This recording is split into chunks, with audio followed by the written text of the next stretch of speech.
welcome. Thank you very much for joining us for this private roundtable with Minerva. My name is Joyce Lau. I'm the Asia editor for Times Higher Education, and I'm joined today by Ken Ross, Managing Director of Asia for Minerva. Professor Reddy, you have already introduced yourself. Yes.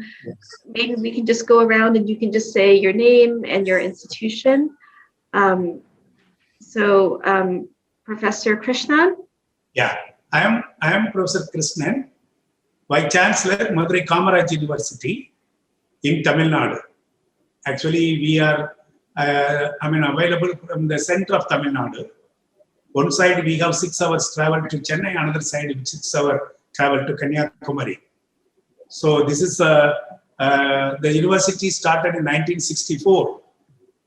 So it's a well-known university, not only national and international level. Thank you. I am Professor Krishnan. Thank you very much. And Professor Sharma, you want to turn your mic on? Professor Sharma sir, you can on your mic. Hello. Good afternoon to every one of you. Hello. I am Vice Chancellor of University of Science Technology, Meghalaya. Extreme East. Professor Krishnan from extreme south. I am from extreme east of India. He is about 3,000 kilometers away from us. Yes. So, as your topic says, how government regulations enable digital transformation, this is the best example that through technology we have come so closer, and also with the word. So, we must thank that at least this technology has penetrated so fast in our educational system.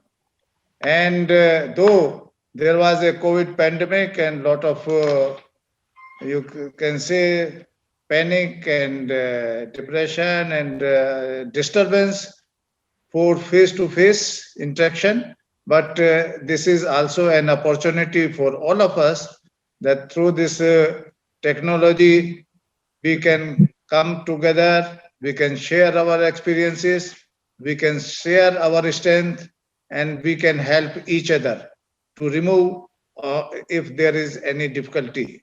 And therefore, we can truly say that the word is just like a family. Vasudev Kutumbakam, that is in India we say, word is our family. And through technology, through this digital transformation, we can share each other's growth, we can help each other in achieving our objective.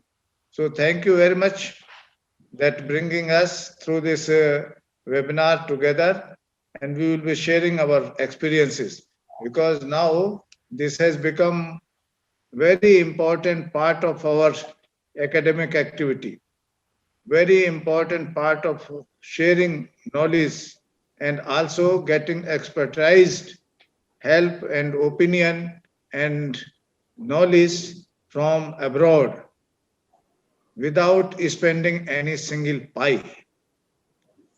Otherwise, earlier, if we had to organize any international event, we had to spend a lot of money, not only on travel, but time.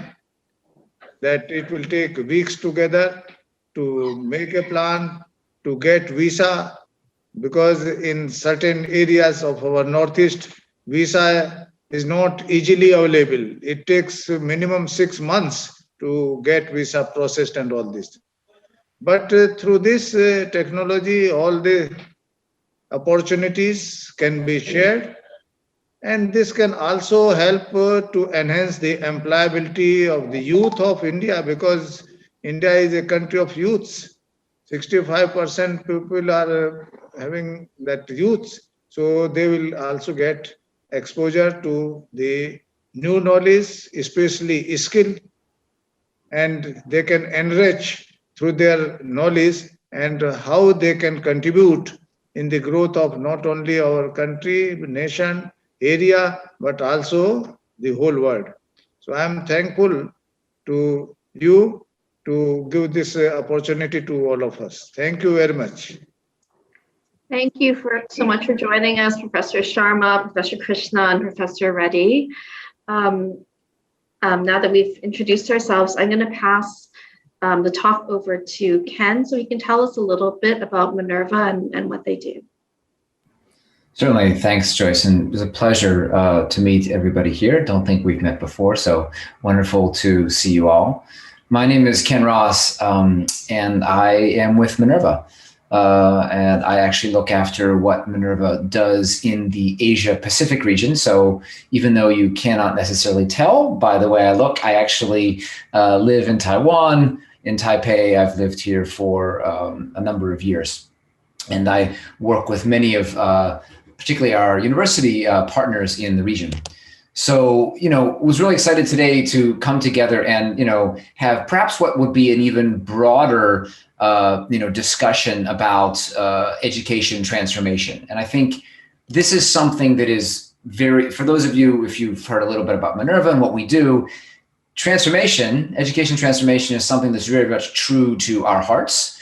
Not only true to our hearts, but very much aligned with our actions and what we actually do. We are a group of education transformers, if not even a group of education reformers, who have really been working to drive change in higher education initially, which is certainly relevant for our discussion today. We've also been doing so in postgraduate. We've also been doing so in secondary education recently.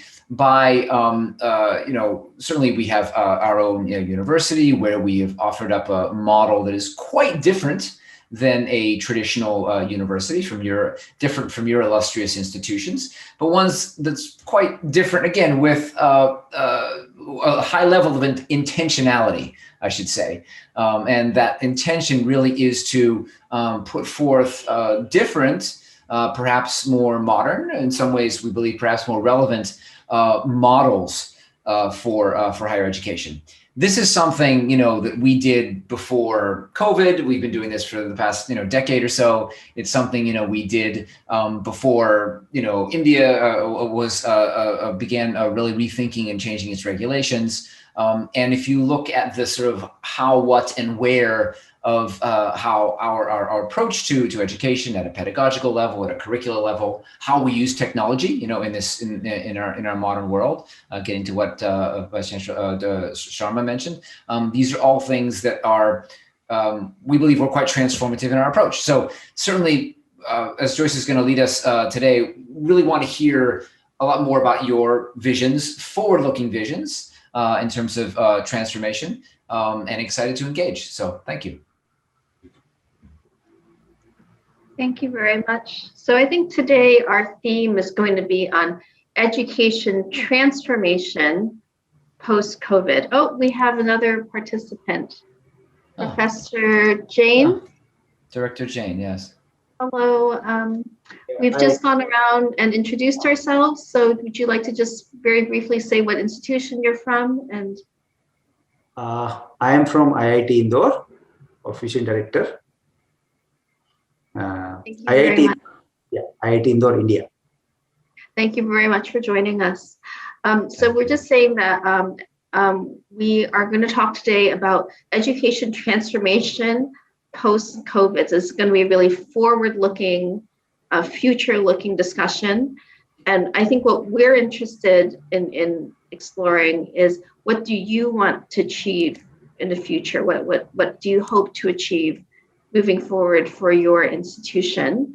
As a journalist, I like to keep things short. We're going to focus on 3 points: where, what, and how. So the where would be whether we're teaching online or offline. As Professor Sharma just said, without technology, we couldn't all be here together. I'm calling it from Hong Kong. Ken Ross is calling it from Taiwan. You are from all over India. It's amazing. The what is what we should teach, what sort of curriculum should be taught, whether curriculum needs to change post-COVID or change as we go online.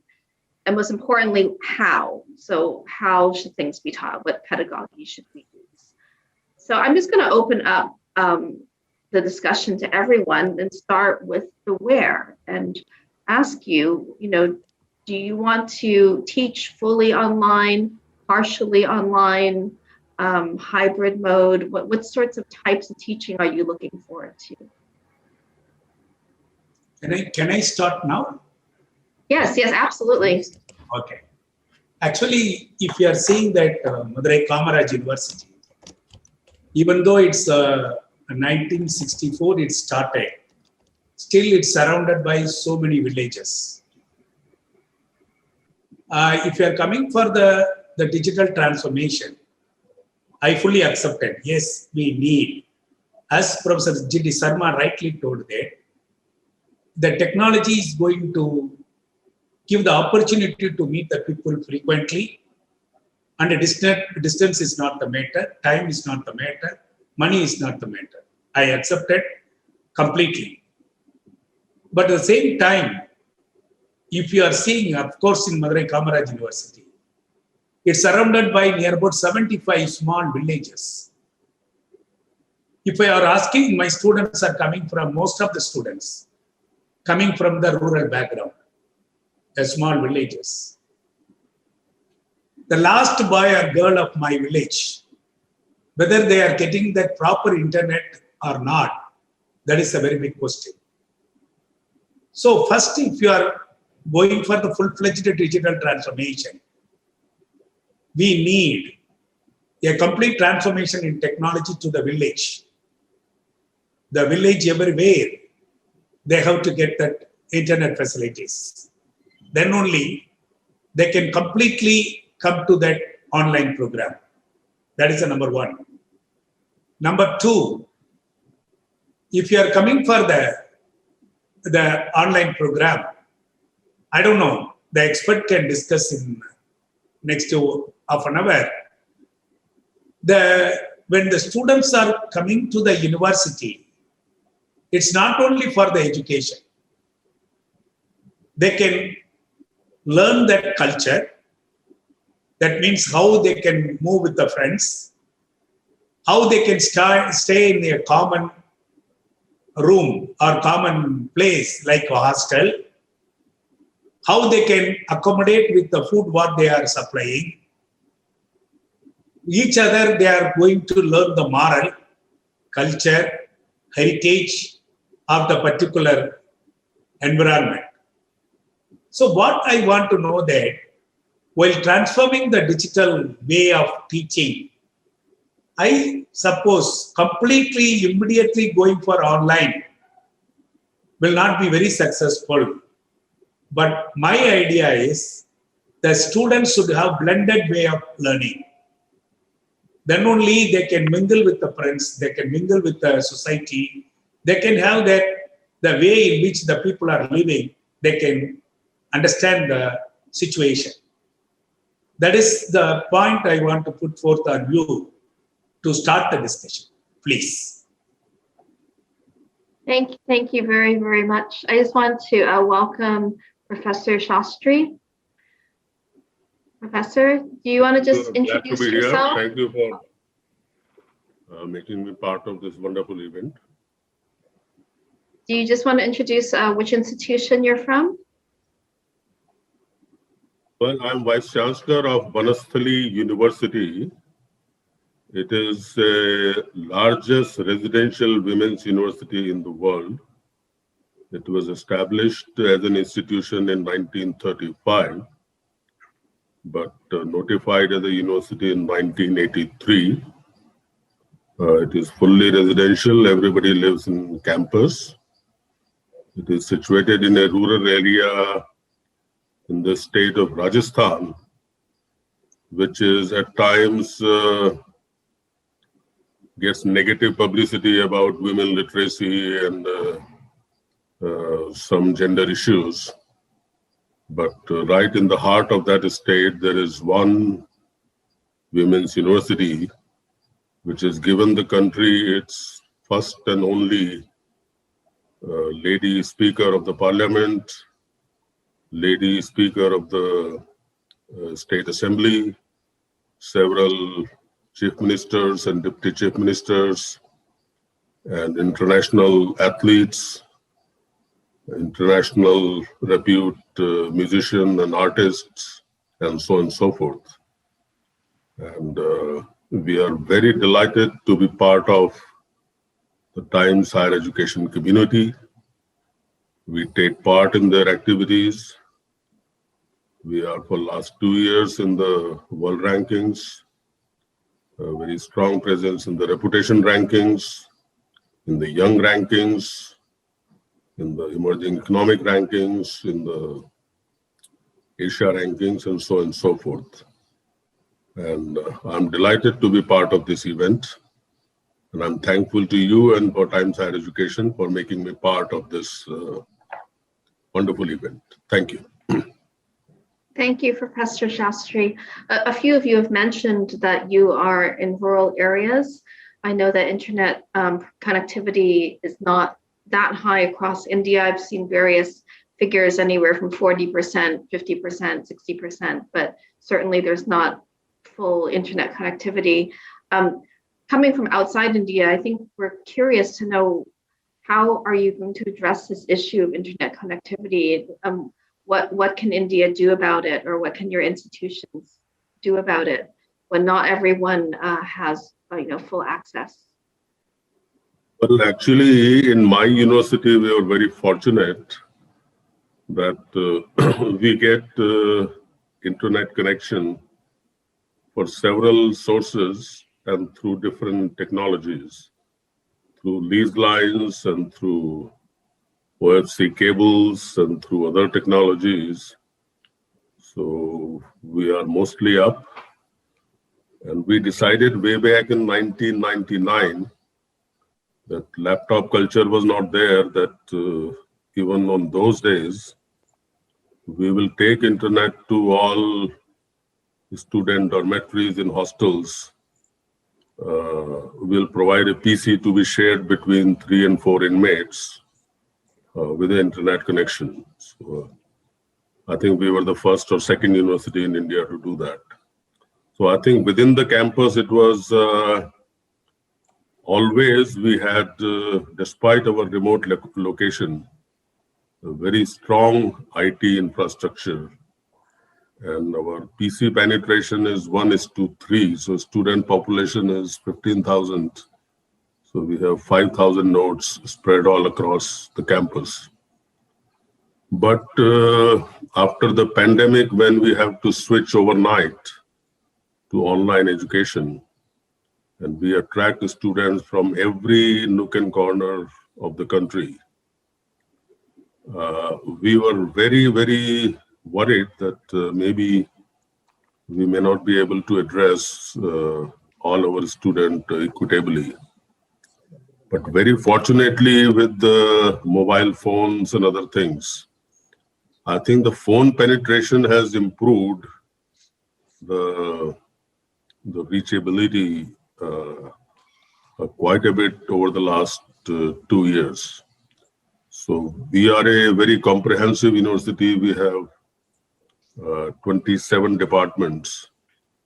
So all departments were not very technological savvy, but we have to orient all of them to take their entire teaching online. And by God's grace, we managed to do that very quickly. And I would say that but for 5 to 10% of the students, we managed to reach the remaining quite well. And others also found a way. So that is not a very serious complaint that we are unable to access online education because of the lack of connectivity or any such issues. So I think on that account, we are a bit fortunate. But yes, but you are very, very right. India is a very vast country. And no matter how well and how good you do it, the numbers you are able to reach and the numbers which are left over are always huge, either way. So, but in my university, the kind of student population that we attract, I would say that we were able to very comfortably reach 90 to 95%, and remaining 5 to 10% managed to find a way to access our online classes. Quite interesting. I have a sort of a follow-up question to that, and for you all, and maybe even Professors Sharma, Reddy, or Director Jain also would like to weigh in too, and that is how, forward-looking, looking into the future, based on what we've learned the past year, what you've all learned the past year, what are your plans, if any, to make, I guess, what we could call blended learning, or to integrate digital modality or data mediated learning environments as a regular part of your institutions?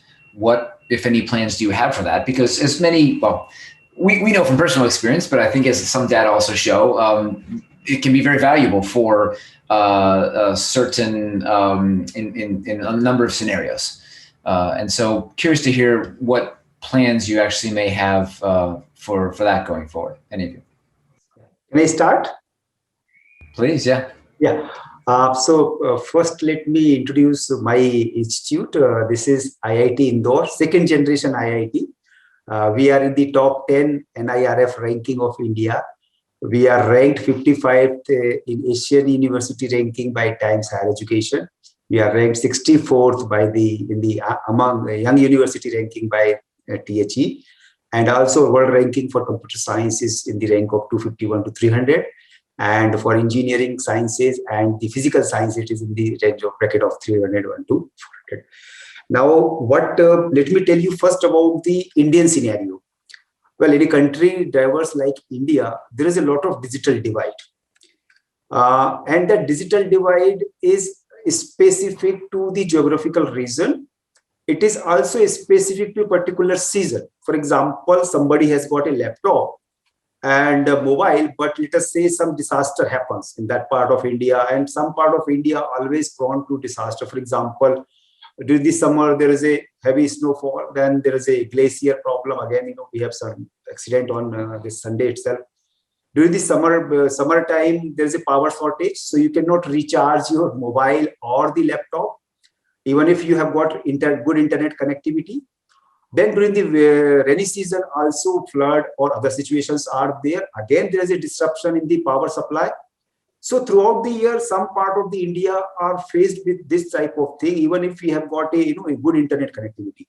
But first problem which India faces is that in some remote places, even 2G is not available. So first is the technology part. Second is that affordability, whether the students can afford to have some of the students like in IITs, they are come from a very rural and very poor background. Okay, some of them actually are from the kids of the daily wage labor. Okay, so that is one thing, the affordability part. Okay, fine, even 6,000, even 10,000 rupees bucks, they cannot afford to have a smartphone. So that is one problem.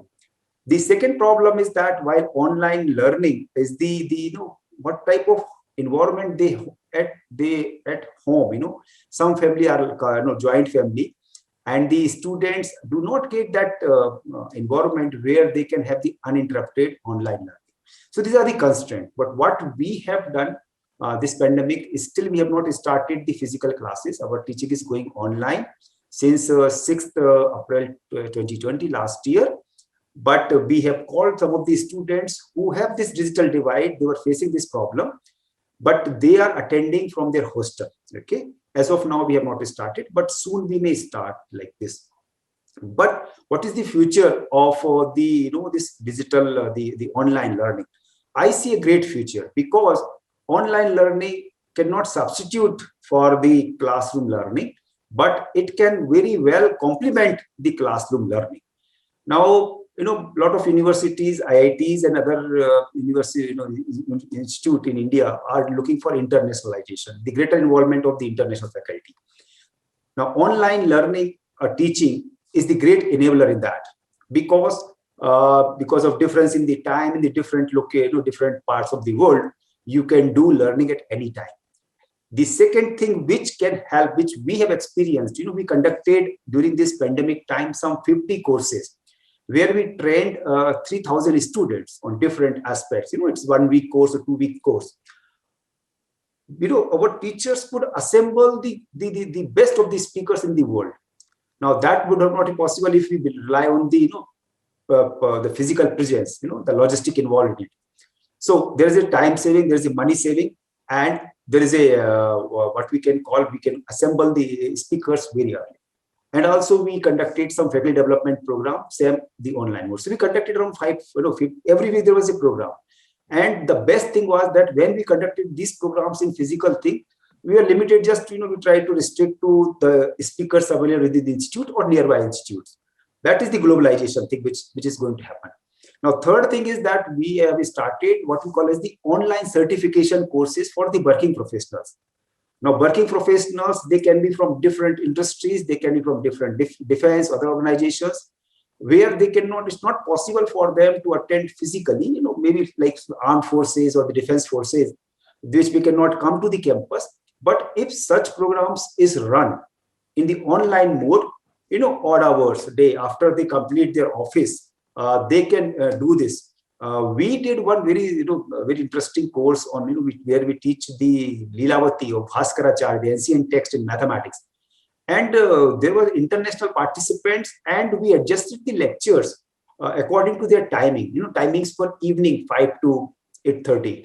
Now everybody can attend the office, and at the same time it suits the people of different, Eastern world or the Western world. So these are the certain takeaways which one can do. This would be a challenge. Digital divide is going to be the challenge. So in any country like India, the scalability, the affordability, and the penetration of the network. Well, we are talking of 5G, but in some places of India, we have some students on the hilly stations or hilly area or different terrain where they say, to just catch the signals in the mobile, I have to travel 2 kilometers because at my home signals are not there. Signals are very weak, and in case signals are there, there's electricity problem. So okay, fine, I have this thing, this one.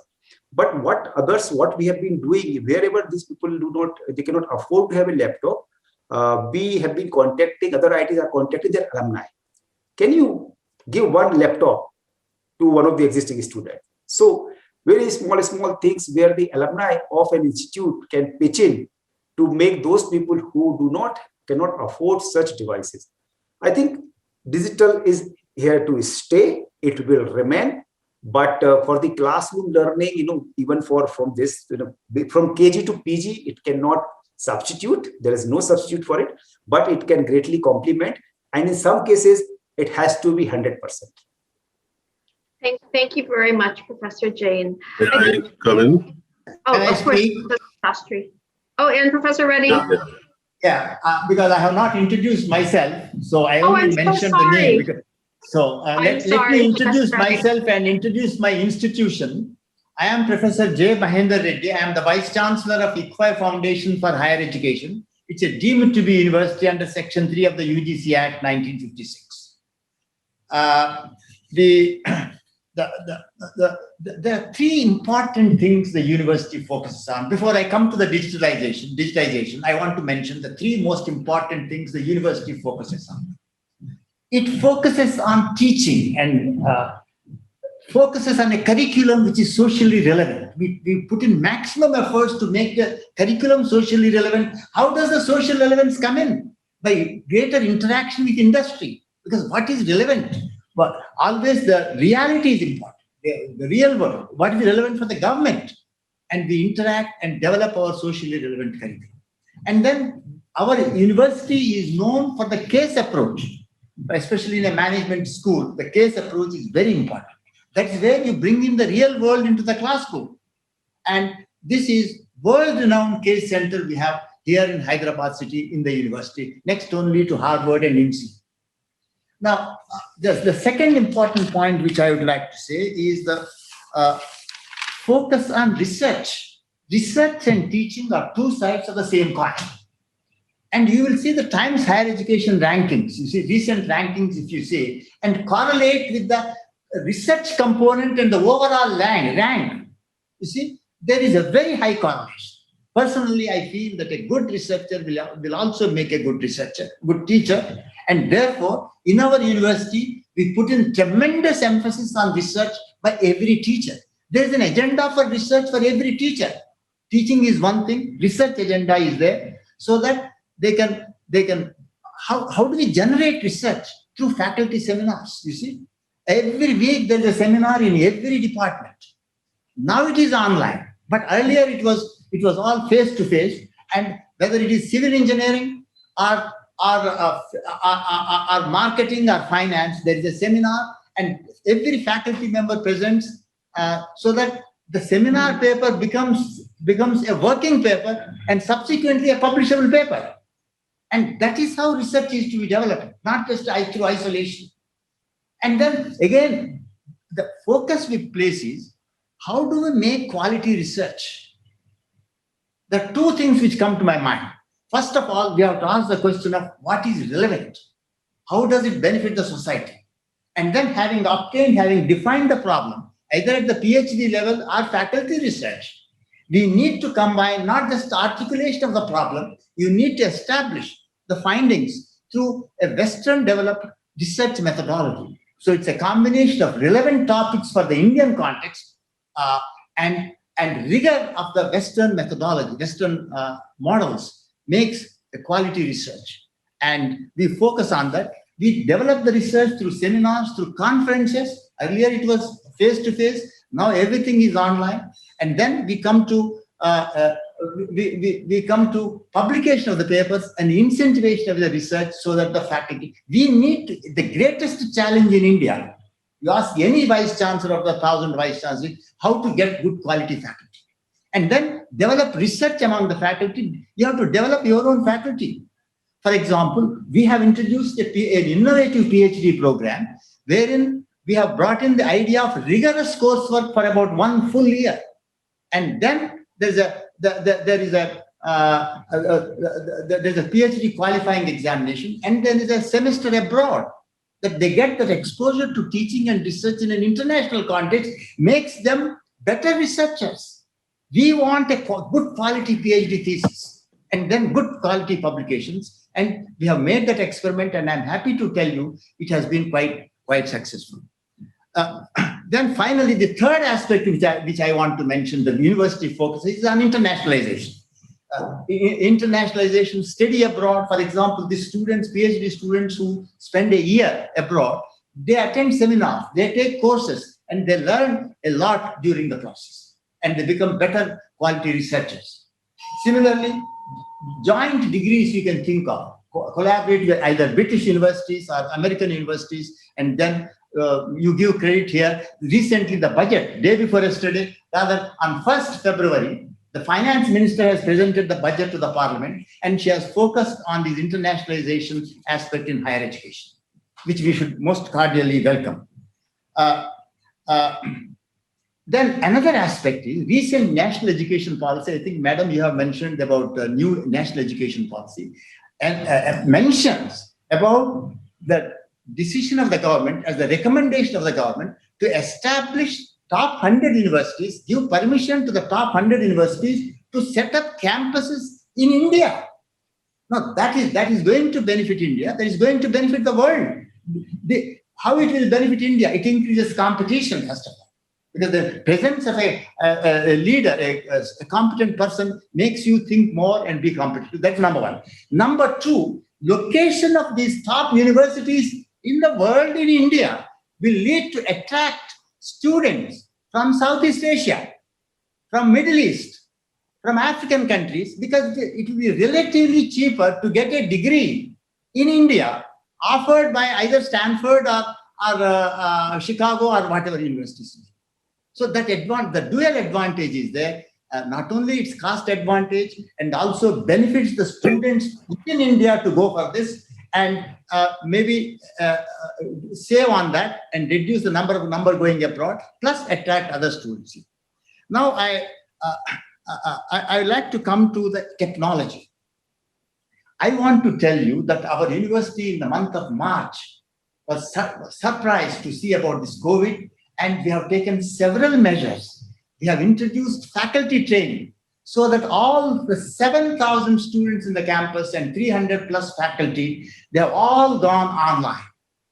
You see, online teaching, online examinations, online assignments. And then we have seen to it that how do you make effective teaching online? You see, that is the main fundamental question we have. That we have decided to have every 10 minutes there is an intervention, so there are question answer sessions. So you speak about that. You respond to the question answers, so you are more active because you have to be attentive in the online. So we have been successful in teaching, we have successful in conducting examinations, we have also been successful in organizing seminars. Every week, the faculty seminars go on every week. Only thing is it is online. Our conferences are organized every year, every department, they are online. International conferences are online. Now, as you see, one point which I would like to mention is this blended learning is in itself is going to be a certain blessing, because as we move forward, we can get the benefit of very eminent people. For example, recently we have organized the memorial lecture of the founder of this university, Mr. Yashasvi. The person who gave the lecture was Professor Jagdish Sheikh from Emory University, world-renowned university. He was there, we could get the benefit of his lecture. Similarly, the foundation lecture of the university was by an eminent industrialist in Chennai, Dr. Venu Srinivasan. So we are going to have more and more. Now that the geography is dead, we can have access to eminent people in the world, and that can help improve the quality of education. So it's in a way a blessing in disguise. And we are going on online, but very soon we plan to start classes offline, some offline and some online, and blended. But to be very brief, to be in one line, blended learning is going to be a great blessing and is going to benefit. Thank you very much. Thank you, Professor Reddy. I know Professor Sastry, you wanted to... Yes. Hello, Ken. Wonderful question.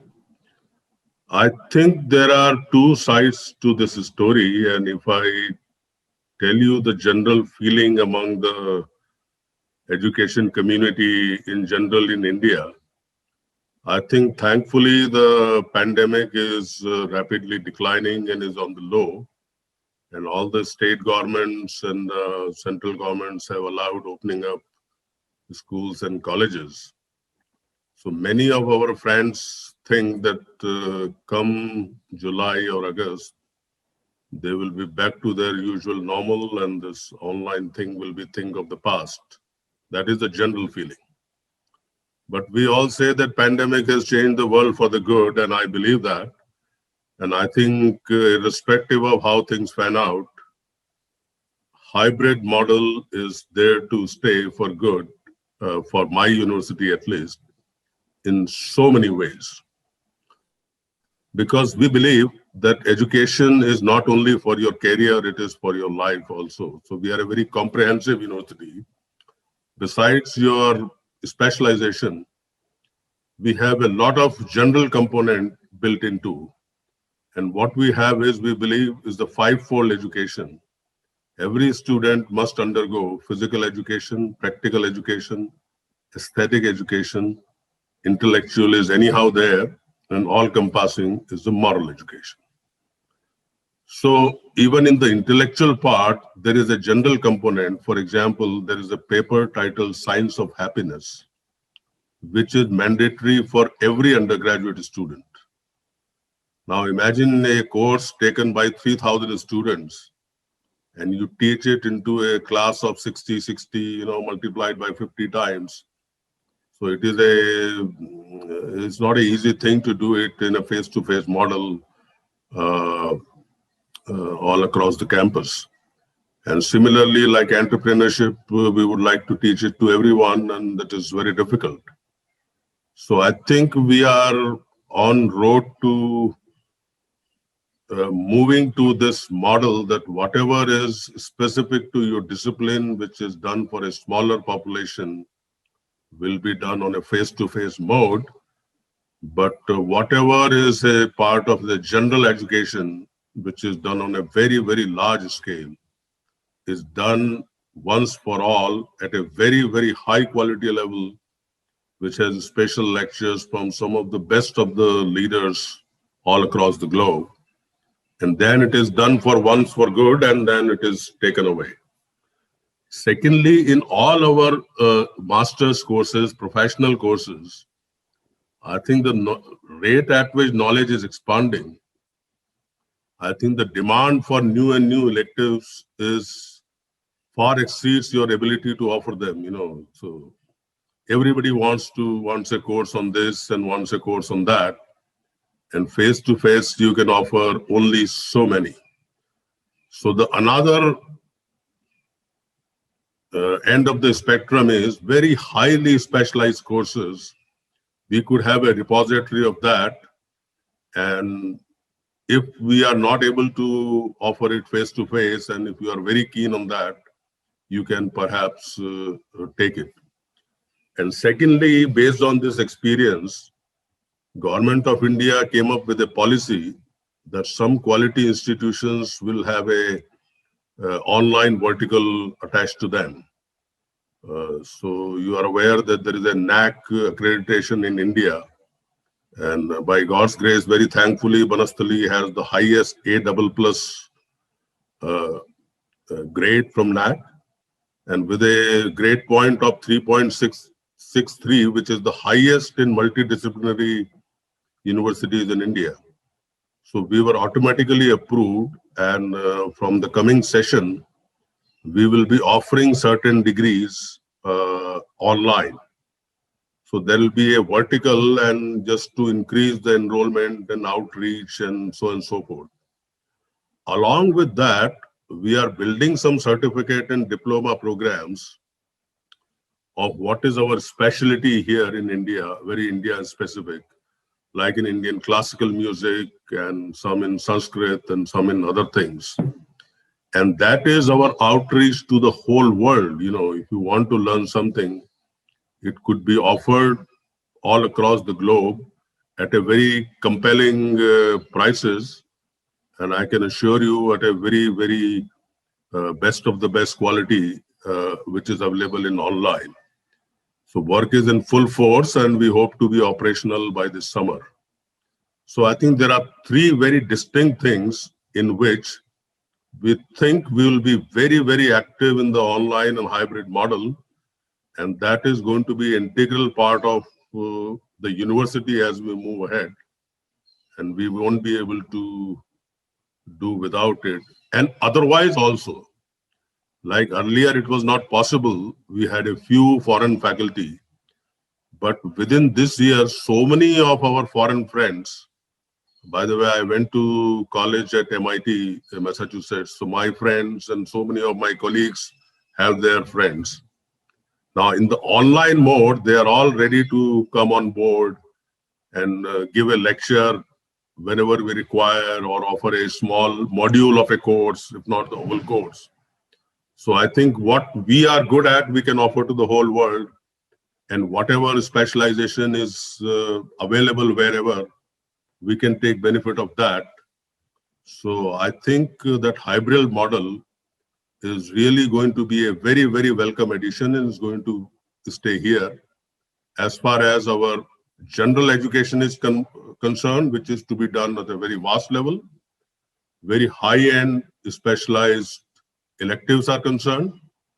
And also this Banasthali online vertical, which is going to be coming up soon, which will be offering few degree programs, but quite a few diploma and certificate programs on which what we think we are good at, and in partnership with a lot of our friends and experts all across the globe. That's what I feel. Thank you. Thank you, Professor Shastri, and thank you for congratulations, first of all, on your new programs. I think we're curious to know, we've talked about the shift online, where we're teaching it. I think we're curious to know how your universities are changing the curriculum or the manner of teaching, or what you're teaching as you look forward as we've gone through this. I think Ken may also have some thoughts about this. I also wanted to ask the same thing as a segue. Pedagogically speaking, we have heard from peers again and again that actually a lot of what has happened and what many institutions have been forced to do in the past year has actually made it more clear to many oftentimes to students, right? But also made clear to a lot of us, something many of us already know, is that a lot of the pedagogical practices that many of our institutions have been using really, there's much more we can do to improve those. I mean, there's much more we can do in terms of leveraging the science of learning. We can focus on active learning rather than passive learning. Certainly, again, for us at Minerva, we're very much all about this because we don't do any passive learning. We do all active learning. We try to use as many practices from pedagogical science that have been proven to be effective. I'm curious, and I'm, playing devil's advocate here, a little pushing a bit to say, how are you going forward going to transform in this way? Because again, we've heard again and again from our friends in India, from our friends all around the world, that this is something that it needs to happen. So I'm very curious to hear about that. I can start. So the major challenge is in the engineering education, where we have actually practical courses. And let me start, first year in the engineering, there's some subject called engineering graphics, where you make the drawings and you require drawing board to properly draw a drawing. Now, what we have done this year, we went into the software mode, like AutoCAD or some software. And obviously, student may not have those software. So there are challenges of 3 types of courses. First course is where there's a practical component. Second course where a lot of imagination is involved.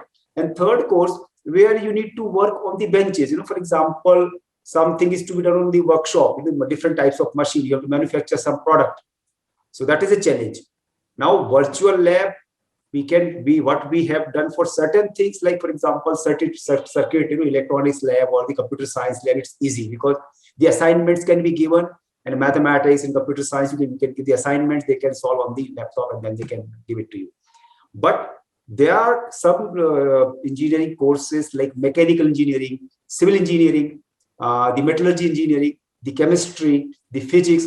The problem has been with those. That is the teaching part. The second part is those who are doing the experimental research. Now, experimental research also has been a big sufferer in this time, pandemic time. So the second research which has suffered is the computational research, where you need to have a software which is available in the institute, and it's so expensive, a student cannot afford it. There's a licensed software. And those who are working certain like computational fluid dynamics or finite element method, these are certain examples where students work and they face this problem. So we tried to help them, like we modified our syllabus. What we have done last semester, this semester, we reduced the credit. We did not register our students for the practical course. There is a theory course and there is an associated practical course. So the credit was reduced by 75% because there is a lot of pressure on the students to work, the things from home. Now, what we have planned that we are going to have an intensive. So this semester thing has been divided with trimester. Okay. What we have done, theory one semester, next again theory semester, and then all the practicals of odd and even semester have been put in one.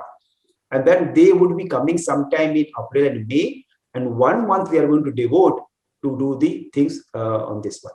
But whatever practical we could do for computational thing or for the theoretical, like I told this mathematics or computer science labs, other things, even in electrical electronics, some labs are like that, where the simulation thing is involved. Those practicals have been done. The second problem we face with the PG education, that there is a practical component embedded in the course itself. Means you cannot complete a course till you do some experiment on it. So there's not a dedicated practical course for each theory course like in the UG curriculum. That what we did, we had an online thing and somebody demonstrated that, and then showed them. And we said, whenever you come back to the campus, you're going to perform the experiment, on actual machine, or actual equipment. So a lot of thinking was required to meet these challenges in terms of engineering education.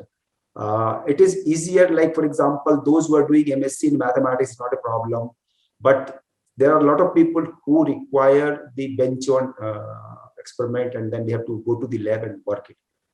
So engineering education, we have faced the problem, but we have till now managed that. I have another meeting at 4 o'clock, so I need to leave. So I will take your leave. Maybe from there I will join.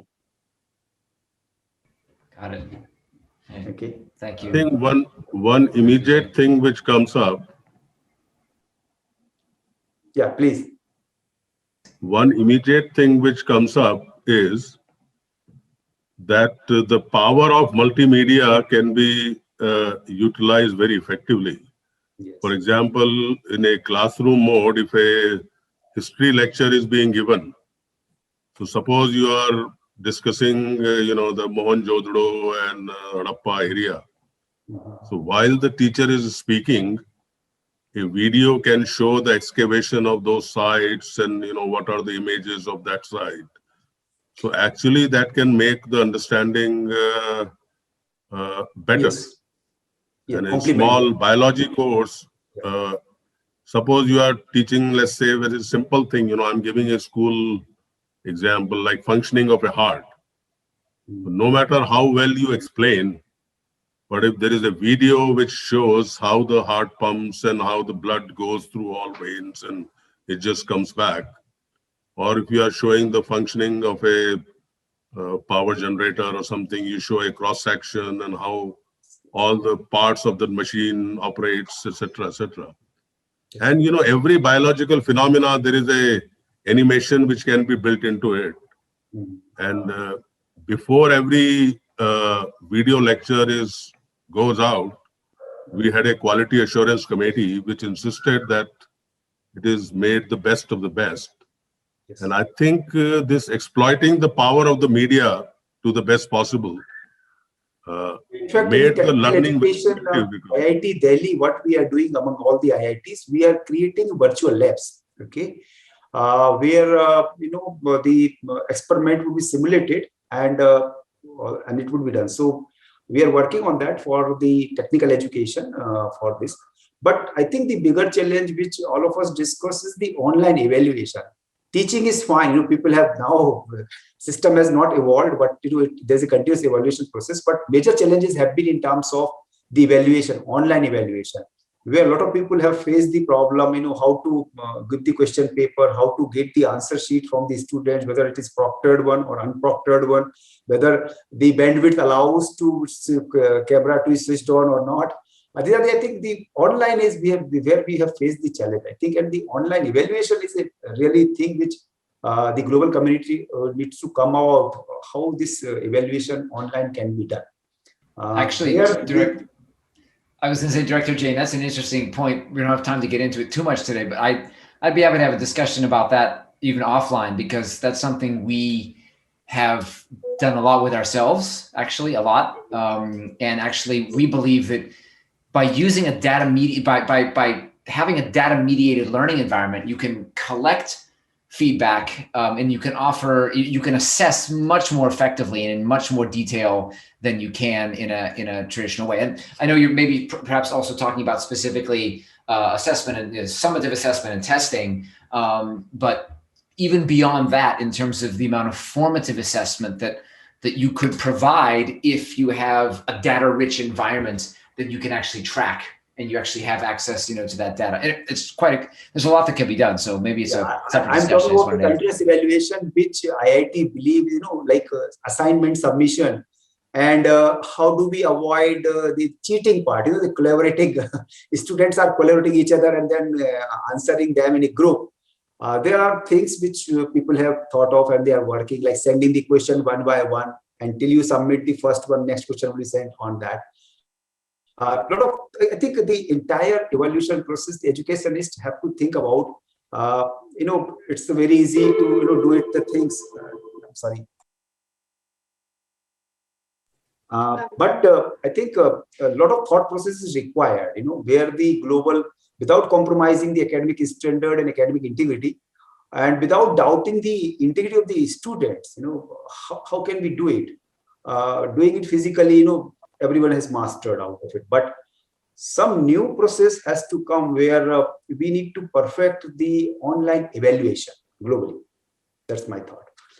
So I will take leave and maybe I will join from my office. I have another meeting. I'm joining from home, so I will join if it is meeting continues. I will take leave from right now. Thank you, Professor Jane. I just want a reminder that our 1 hour session is wrapping up.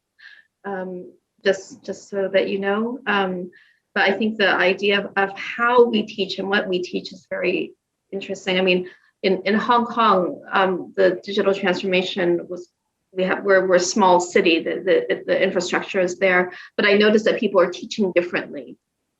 People who teach film, for example, they used to have like, all the students would get together and watch a film, and now they can't. Teacher training has totally changed because we can't put teachers in classrooms anymore. So the curriculum has changed, not just cutting and pasting it into Zoom. Not only that, actually the Viva part, for example, the PhD Viva, the, master's Viva, how do you conduct the online Viva? Examiner is online, students are online, the committee members are online. What we have done actually, there to just to give this benefit to the students who could not attend the things online. We recorded the lectures and made a library of the lectures, and that has been put on our server, and then a student can download it at any time and access at any time. But what is going to happen? That the other problem which I can tell, which we have experienced, the students join online, but you do not know whether he's attending or not. They mute themselves, they switch off the video. We do not know that he has joined, but whether it's just like a movie show, he's not making any notes. That is a major challenge where the students do not write on with a pen and book. That's where the this online teaching becomes a problematic, where the student is learning or teaching a course very first time, but he's not making any note. When somebody writes first time, at least 60%, 50% he remembers very first time writing. That is another major challenge, where students are not making the notes where they make in the class. They are not making that note. So I think that is the thing. But one thing, if I may say, on the PhD interviews, PhD seminars, we have been conducting online quite successfully. Yes. And PhD proposal defenses, that is also online quite well. Yes. Faculty interviews, we have conducted so many. I think we have learned that all.